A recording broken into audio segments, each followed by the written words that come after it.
Good afternoon and welcome everyone. My name is Michael Anderson. I'm an executive at Saab as well as a board director at the Atlantic Council.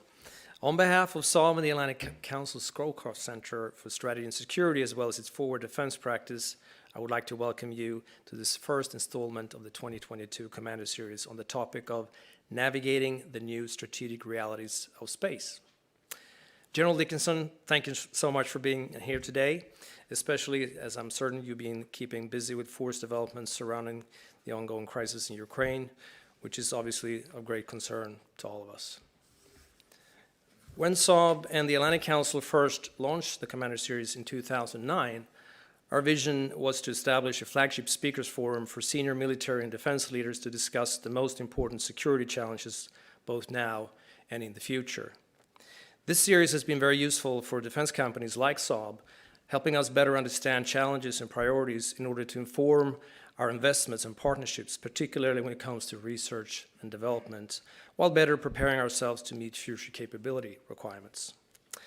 This series is equally central to the Scowcroft Center's ethos, honoring General Brent Scowcroft's legacy of service and embodying his tenets of nonpartisan commitments to the cause of security, support for U.S. leadership in cooperation with allies and partners, and dedication to the mentorship of the next generation of leaders. Today's event again is the first installment this year, and we're delighted to have you here, General. There's no leader better situated to discuss the challenges the United States and its allies and partners face in space today, and the measures we must take to secure this domain. Often referred to as the ultimate high ground, space offers vantage point over any battleground and thus a decisive advantage in warfare. Key U.S. adversaries recognize this and are weaponizing the 21st century space capabilities to target U.S. and allied space assets, just as we observed with the Russian anti-satellite testing in late 2021. As the combatant command tasked with conducting operations in, from, and through outer space, U.S. Space Command is well positioned to navigate emerging threats in space. As a commander of U.S. Space Command, the newest unified combatant command, General Dickinson is responsible for defending U.S. and allied interests in the space domain while providing space-enabled combat effects to warfighters worldwide. General Dickinson exercised authority over 18,000 soldiers, Marines, sailors, airmen, and guardians operating ground and space-based systems around the world. Prior to his current role as commander, General Dickinson served as the first deputy commander of U.S. Space Command. Throughout his distinguished military career, General Dickinson has commanded at every level of the U.S. Army. General, thanks again for joining us here today to discuss the challenges and opportunities for U.S. Space Command. I look forward to hearing your remarks. Following General Dickinson's remarks, he will be joined by Ms. Jacqueline Felcher. Thank you, Jacqueline, for being here today as well, who will moderate our fireside chat. Ms. Felcher will serves as a senior national security correspondent at Defense One, where she covers national security, space security, and defense policy. Before I turn it over to General Dickinson for keynote remarks, I would like to remind you that this event is public and on the record. We encourage our audience on Zoom to direct any question to the General using the Q&A tab, which you can find at the bottom of your screen, but be sure to identify yourself and your affiliation in your questions. We will be collecting them throughout the event, and Ms. Felcher will pose some of them to our guest later. We also encourage our online audience to join the conversation on Twitter by following at Scowcroft, at AC Scowcroft, and using the hashtag #ForwardDefense. Thank you all for joining the Atlantic Council for what I know will be a captivating conversation. Please join me and welcome General Dickinson.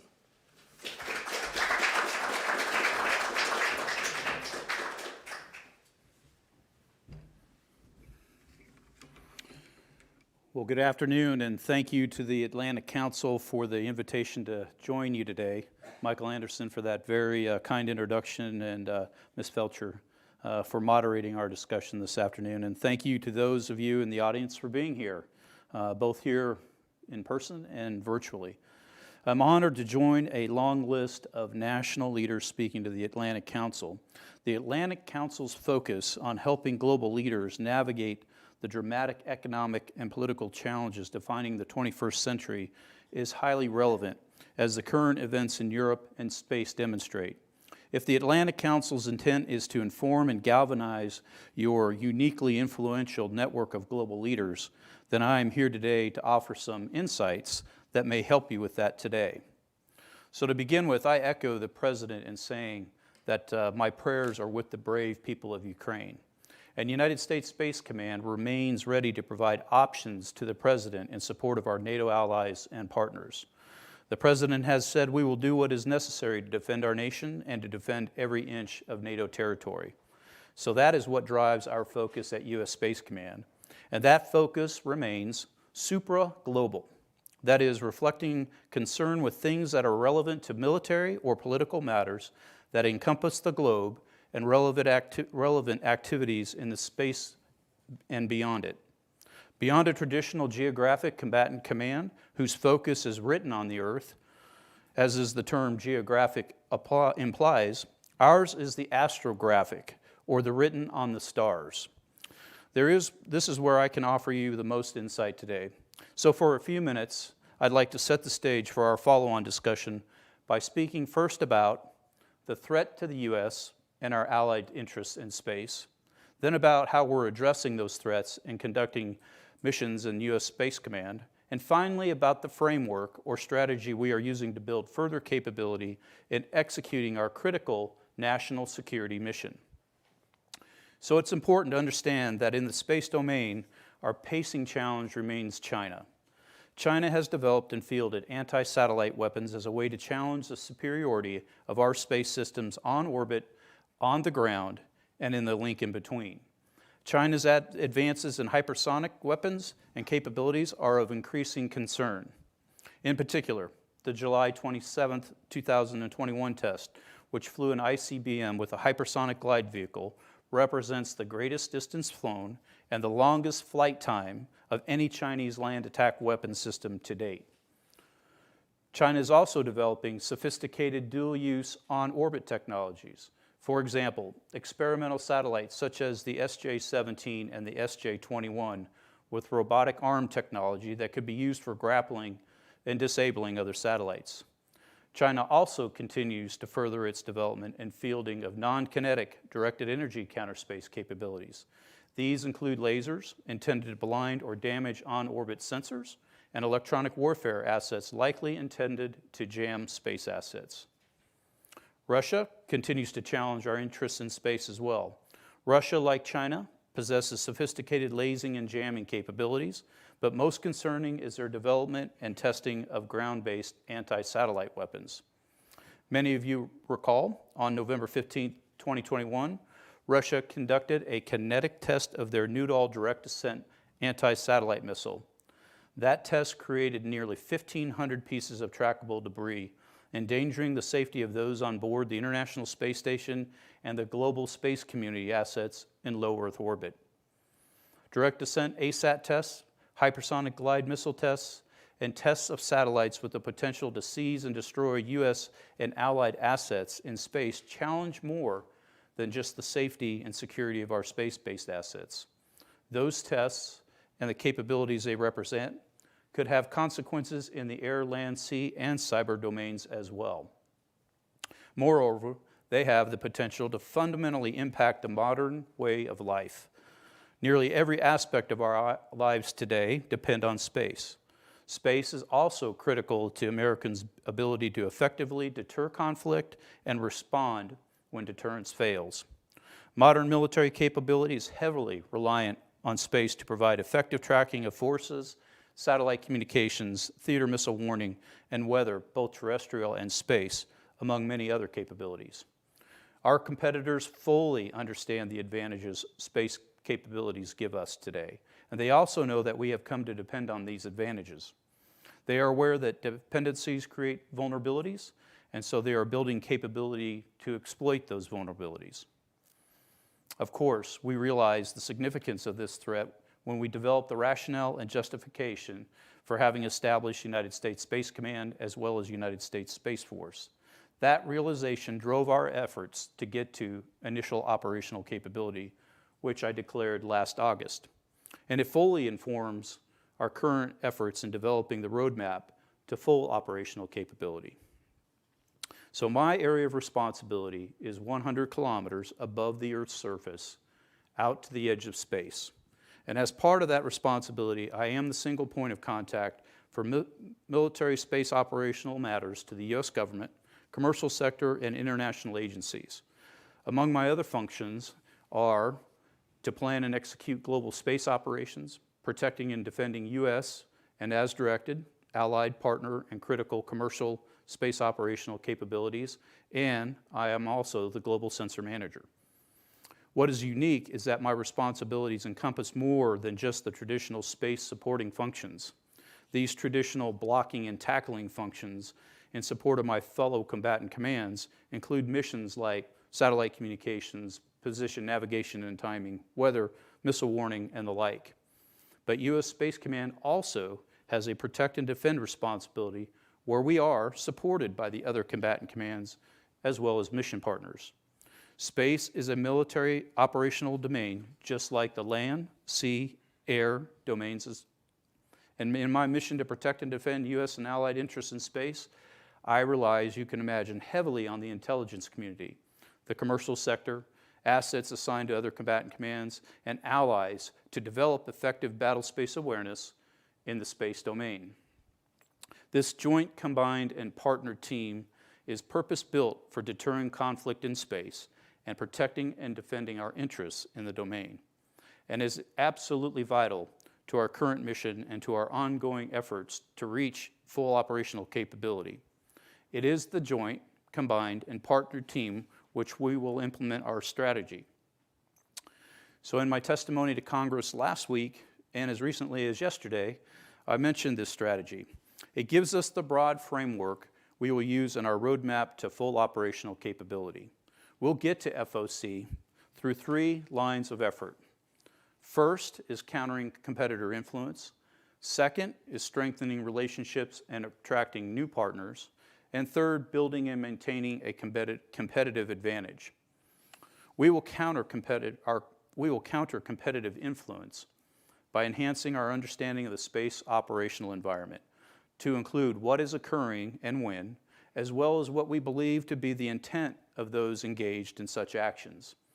This enhanced space domain awareness, my top mission priority, will enable us to monitor the domain effectively and provide combat-relevant indicators and warnings of potential threats to U.S. government, allied, and partner space systems. Key to this is our relationship with the intelligence community and other mission partners. The information U.S. Space Command gleans from the intelligence community amplifies the surface-level data provided by our sensors and provides key regional context as we improve our holistic understanding of our competition. We also gain regional expertise as we strengthen our relationships with our allies and partners and attract new partners. To this end, we continue to expand our network of partners, international organizations, as well as commercial entities that bring situational awareness, mutual support, and technological innovation to the space enterprise. Moreover, I've asked my staff and components to think broadly as well as boldly about how we can maintain and enhance our competitive advantage in space. So we will incorporate more non-traditional sensors into our overall battle space awareness, leveraging sensors like the Army's ANTPY-2, Missile Defense Agency's SBX band radar, and the Navy's Aegis BMD system. We will incorporate artificial intelligence and machine learning into our planning and operations. To preserve the full range of options for the National Command Authority and to guarantee U.S. and allied freedom to operate in space, we will mature our deterrence posture through joint, combined, and partner solutions in the context of the Department of Defense's larger integrated deterrence construct. We will field scalable combat capabilities to detect, attribute, and respond to threats to U.S., allied, and partner space systems. All of this is geared towards our fundamental objectives in the space domain, to deter first, and to conduct operations to protect and defend our interests in the domain when asked to and when required. That will take a structured and measured approach to the significant challenges we face in the domain. Exactly the approach we have developed and we are implementing today in the United States Space Command. So, to set the stage for our discussion, I've offered just a short synopsis of the threat, our response to it, and the strategy we will employ in accomplishing our mission. So my hope is that I informed you of those challenges and the response to them, and some additional insights into our capabilities. So again, thank you for having me today to speak, and I look forward to our questions that will follow. Thank you.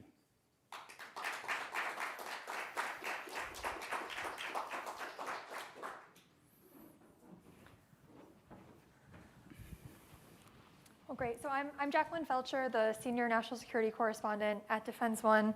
Thank you, sir, so much for those opening remarks to get us started. Before we do jump right into questions, one quick reminder for our audience watching at home that you can submit any questions for the General via the Q&A tab on the bottom of your screen. And for the audience in the room, we haven't done in-person events in a while. Just a quick reminder to please make sure your cell phones are on silent. Without further ado, I wanted to start expanding a little bit on your opening remarks about the threats that the United States is facing in space today. You laid out, the threats from Russia and China and what you're seeing, but I'm wondering, if you can offer any specifics on what you've seen since the anti-satellite test last fall, if there's been anything you've kind of been tracking, and if you can expand at all on any changes you've seen just in the past couple of weeks as we've watched the conflict in Ukraine begin. Well, I'd say overall that we've seen very little activity in the domain over the last 2 to 3 weeks to a month, and what we have seen though before that, quite frankly, is kind of what my remarks talked about in terms of the anti-satellite test that we had in November, and then we just had the I know you know from the news the SJ-21 that we saw that went up a couple weeks ago that demonstrated a capability to move a satellite to a higher orbit. So those are the types of activities that we're seeing. Again, we spend an incredible amount of time trying to understand what we're seeing in the space domain in terms of battle space awareness, and as I mentioned in my remarks, how we're integrating some of those sensors that we haven't used in the past to be able to understand what's happening. So I want to ask you to expand a little bit on remarks you made to Congress yesterday as well. You talked a lot about the need for better space domain awareness. I'm wondering if you can expand a little bit on sort of where the holes are today and how what you're trying to do to patch them and how it's impacting how you do your job. So as I said in my remarks, non-traditional SDA sensors many of them were built originally for missile defense. We're finding that those exquisite sensors have a capability that allows us to look into the space domain. And while they may not have been originally designed or invented for solely space domain awareness, that additional capability that they have has really been something we've been trying to leverage. And bringing that into an integrated architecture is a big challenge. And so we continue to look at that. And as every combatant command, we identify gaps and develop requirements, and we put those requirements back into the department. And so we're doing that right now. So as we mature that capability, we're identifying what we need in the future from those sensors and some from new sensors. That's a piece of it. The other piece of it is the commercial integration piece to that, and we are very excited about that and leveraging that very, very deliberately out in Colorado Springs. We've stood up a cell out there that is actually leveraging commercial assets that we have around the world, because space domain awareness from looking up terrestrially is all about location, location, location, right? So you have to have sensors in certain parts of the world where you can look up and see what we're asking them to look at that we're interested in. And so being able to leverage the commercial market has been very powerful for us. We'll continue to do that. It's just not one company, it's several companies. And then how do we bring that into, again, an integrated picture where we're able to leverage that?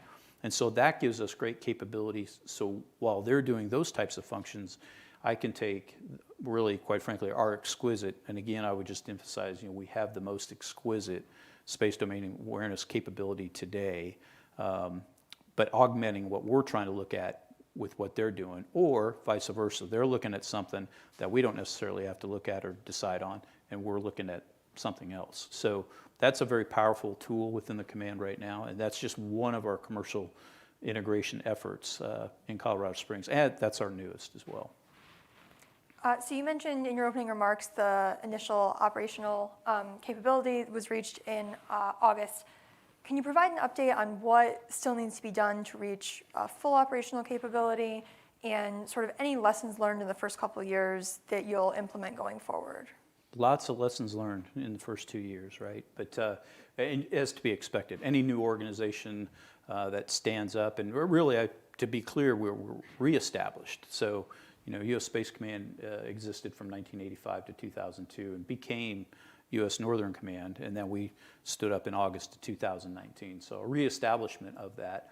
But we've learned a lot. I would tell you, if I could look at the event that we had in November with the Newdall test, the command was really, I was very pleased with how the command responded to that event. In other words, we were able to detect and characterize and decide what had happened in a very, very short amount of time. But that really reflected 2 years of developing processes, bringing talent into the command. And that talent is a great combination of all the services, as well as our civilian workforce and a contractor element as well. And so as any command stands up or new organization, bringing all those folks together into one command, that quite frankly, we were generating new processes and how to interpret, how to explain, how to interpret, was really kind of highlighted with that event. Unfortunately, that was not the event we wanted, but that event happened. It wasn't our decision. But when that event happened, we were able to provide that type of information to our national level leadership. And so that's really reflective of like 2 years of hard work. Now, what do we have to do in the future is, again, it's more about growing more capacity, getting larger so that we have more people in order to do those functions. But that's really where we've kind of been for the last 2.5 years. There have been, but between the reestablishment of Space Command and the creation of the Space Force, there have been a lot of changes in sort of the American national security space organization. And I'm wondering if you can talk a little bit about what you're seeing in other countries, both allies and adversaries, in terms of how they are organizing their space forces, and if there's been any changes in reaction to the changes that the U.S. has made. Yeah, so that is a great news story for the United States as well as our great allies and partners. The amount of effort and work that we've done just in the last 2.5 years with U.S. Space Command standing up has been impressive. We have formal forums where we meet and we work. We exercise with them. We've got an exercise program that brings our allies and partners into the fold, if you will, and we exercise with them.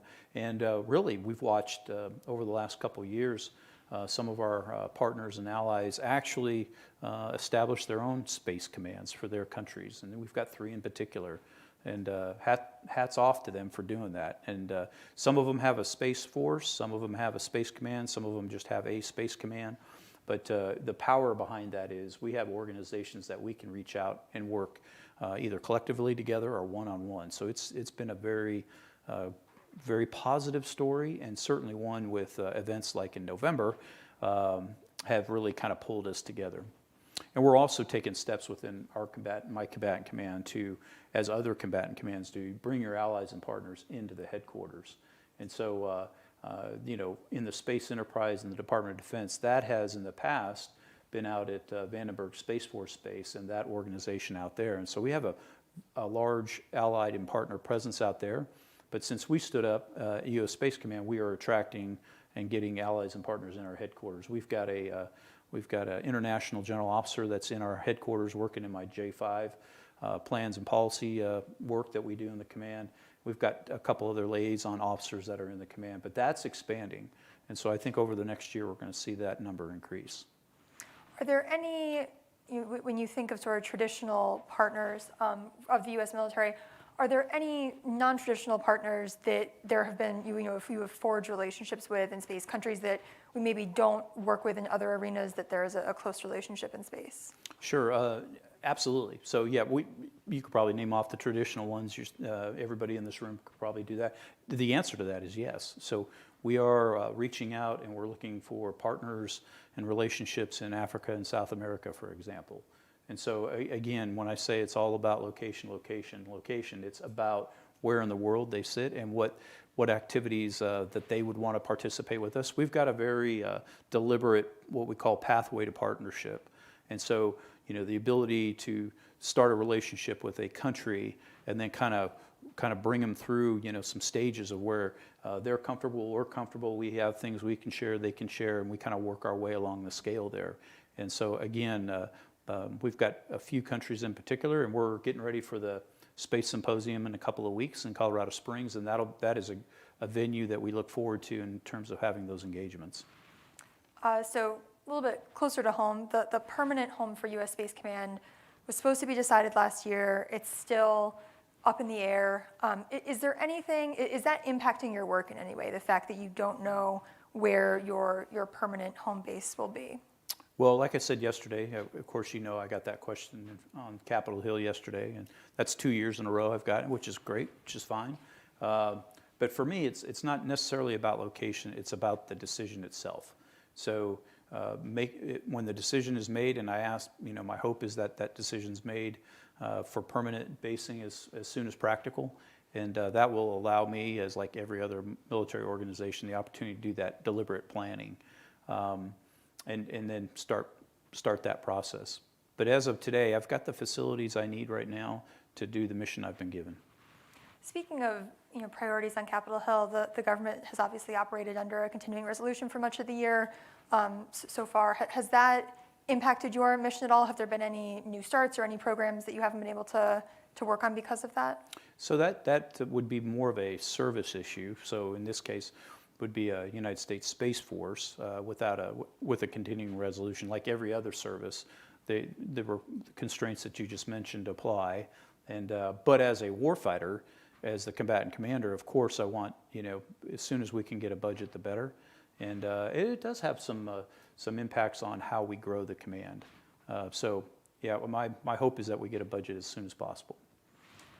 So what are the biggest challenges that you face in your job? Are they, things that you've mentioned in the threat landscape? Is it, staffing or something like that? Or is it, I know we talked about the fact that some people are still confused about what the command actually does. So would love to get your take on sort of the biggest challenges that you face. Well, I think it's like with any new organization, you have new processes and procedures that you're developing. You're training and certifying, in some cases, new people into new positions. It's exciting, but it's challenging too. And as we look at each of those events, like the one I described in November, how do you characterize and look at that event? Because you all know that we grew out of U.S. Strategic Command. And so one of my old bosses, General Hyten, would say that when he was the STRATCOM commander, space was his number 3 priority on any given day, and everybody understands clearly what number 1 and 2 were. But for us, we're doing that 24 hours a day, just as intended by the national level leadership, to have somebody solely focused on the space domain. So with that comes what I described as new people doing new things, new processes. And while that's challenging, we're making great headway, because we've been doing a series of exercises, global exercises with other combatant commands, as well as with our allies and partners. And so through those events, as well as our operational requirements that we have every day, we're getting better and better. But we have the same challenges that most new organizations do. So I see we're getting some great audience questions coming in, so I'm going to turn to a couple of those. We have a question from Bruce McDonald at Johns Hopkins University asking about Space Command around the moon. I know you mentioned, your domain starts at the edge of space, but obviously extends into space. So what are the challenges facing Space Command in cislunar space, and how does the U.S. military maintain situational awareness there? Yeah, so that's a great question. So as we look to what the mission area of the command is, 100 kilometers, quite frankly, to the edge of space, that's a pretty big AOR. And being able to have that situational awareness in that AOR is the challenge. And so as we look to both commercial as well as our civil organizations, NASA in particular, they're looking towards the moon and beyond, is how do we as the U.S. Space Command, understand that battle space or understand that area of operation. That's the challenge we have, is having the ability to look outward like that. Because quite frankly, if you look at our architecture right now, we're pretty good at looking down and in towards the Earth. We have to look at how we look, turn around and start looking outward. There's another question here about space debris, which is so interesting that things like the anti-satellite tests that you mentioned could someday make space difficult to use, right as the commercial sector and the military are on the cusp of using space in such a big way. So do you foresee a time when space debris could severely limit or threaten the satellites that you rely on in space today? Well, I think it kind of goes back to one of the things we're working on is, and really the global community is working on is, so what are the responsible behaviors in space, and how do we preserve, for example, the low Earth orbit so that it is available for all, whether it's commercial, civil type of activities. And so an event like November, and then of course we remember back in 2007 with the Chinese, those events don't help that problem, if you will.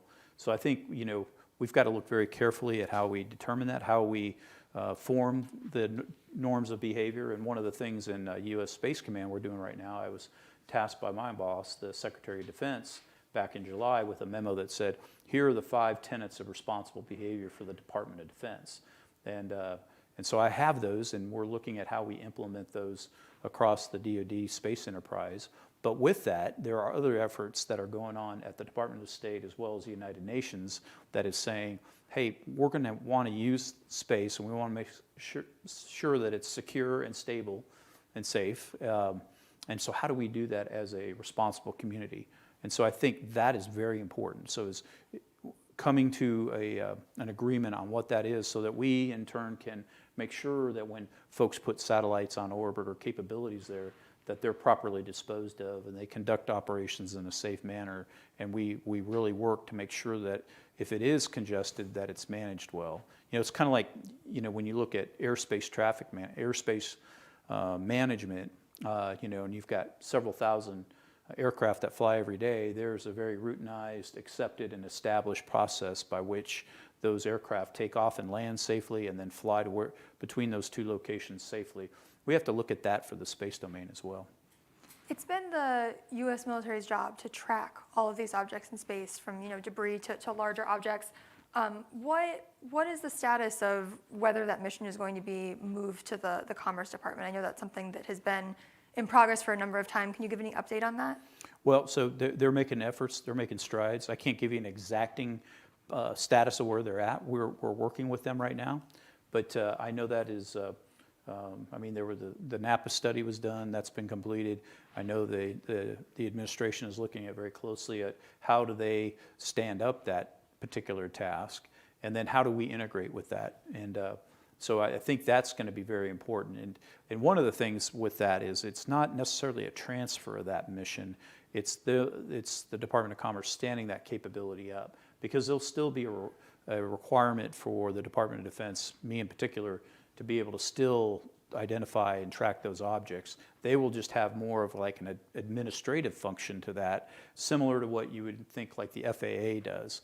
But like with the FAA, they have exquisite understanding of airspace, and so does the military. So it's one of those things where it'll stand up. I'm looking forward to it standing up as soon as practical, because what that'll allow me to do is to take the resources I'm using for that particular function now and allowing them to do the more exquisite space domain awareness, which is, as I said in my remarks, it's not necessarily just about where it is, but trying to understand what the intent behind that is, in conjunction with our IC assessment. So it's kind of here it is, give me the parameters by which it's in space, and then coupling that with the IC that says, hey, here's why we think it's there, and here's what it could do or couldn't do.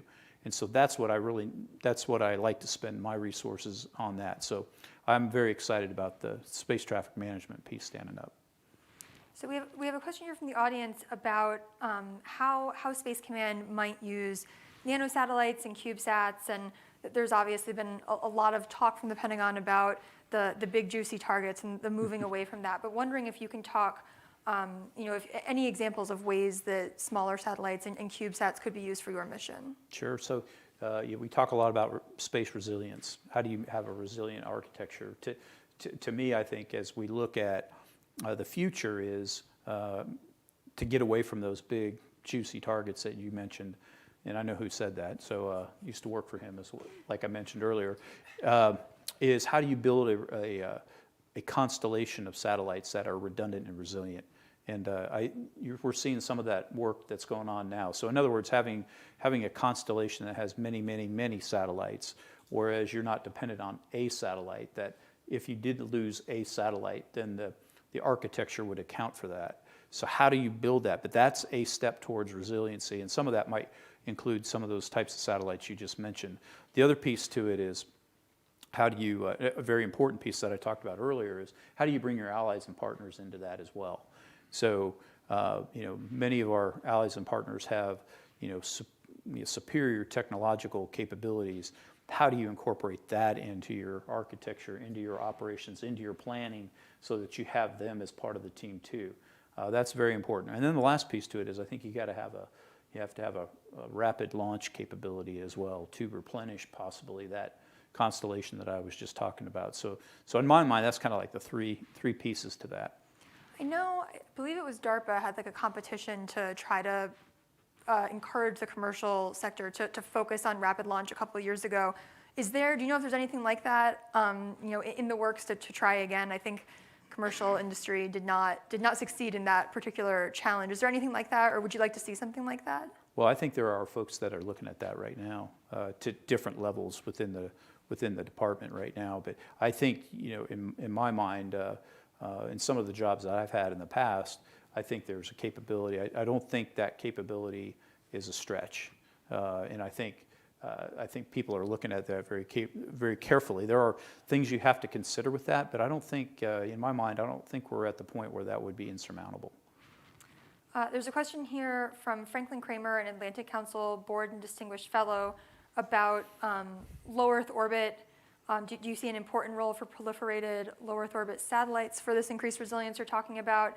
And you've talked about the partnerships with commercial partners, but he asked about kind of working with these commercial constellations in low Earth orbit, and if there's a way for the military to use those commercial satellites that are already in place or being launched now. Yeah, I think we're looking at that right now. I mean, certainly watching the technological advancements of the commercial industry and how that has a military application, I think we're looking at that very closely. I know, pretty sure Space Force is looking at that and some of the other services. Yeah, I think it's very encouraging with what they're doing, and I think quite frankly, there is a military applicability to some of that work. Would there be any limitations to using a commercial satellite constellation like that in terms of security or? Well, there are some mission areas that we would not necessarily want to rely upon a commercial